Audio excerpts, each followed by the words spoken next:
राधेश्याम। तो आज किसी नुआ ज्ञान ना चलतु। योगी युग्यंत सतत मात्मन रहसी स्थित एकाकी जतचित्तात्मा निराश परिग्रह। ये कहते हे अर्जुन, मन और इंद्रिय सहित शरीर को वश करुवा आशा रहित और संग्रह रहित योगी एका ही स्थान रे अवस्थित होई आत्मा को निरंतर परमात्मा रे लगाइबा उचित। ये कहते जे मन और इंद्रिय मानक सहित शरीर को वश करुवा आशा रहित जी मन को इंद्रिय को ता सहित शरीर को वश करि पारुथबो और कौन सी जिनिस को आशा करिबो नाही, आशा रहित से ही एका योगी, से लोक ही एका योगी अटे।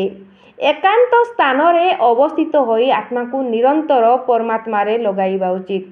कहउचंती जे एकांत स्थान रे अवस्थित होई आत्मा को निरंतर परमात्मा कठारे लगाइबा उचित।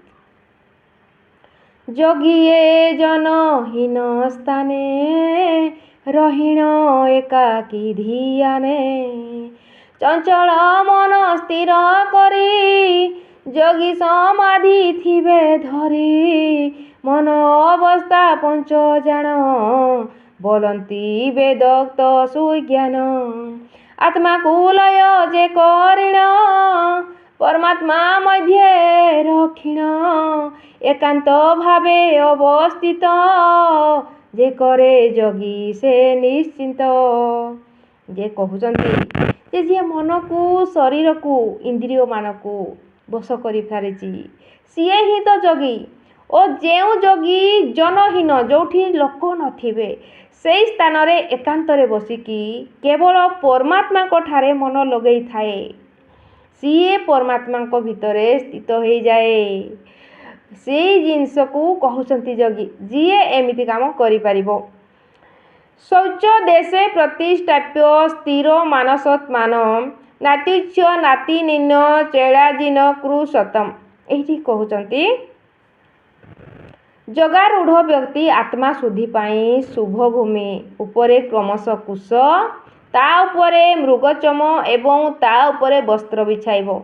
जीए रूढ़ात्मा कहउचंती किए जगरूढ़ व्यक्ति जीए जगरे सबुबले रूढ़ रहे से व्यक्ति कौन करिथाए जे शुद्ध भूमि उपरे कुश आपण जानिचंती कुशर आसन कुश बिछाई ता उपरे मृग चर्म पकई ता उपरे वस्त्र बिछाइबो और से स्थान जेपरी अति उच्चा नीचा न हेबो से स्थान जेमिति अधिक उच्च हेबो नाही कि अधिक नीचा हेबो नाही से स्थान रे आसन को स्थित भाव रे पकाइबो से स्थान रे आसन को स्थित भाव रे पकाइबो ओ सेठी से जग करिवो।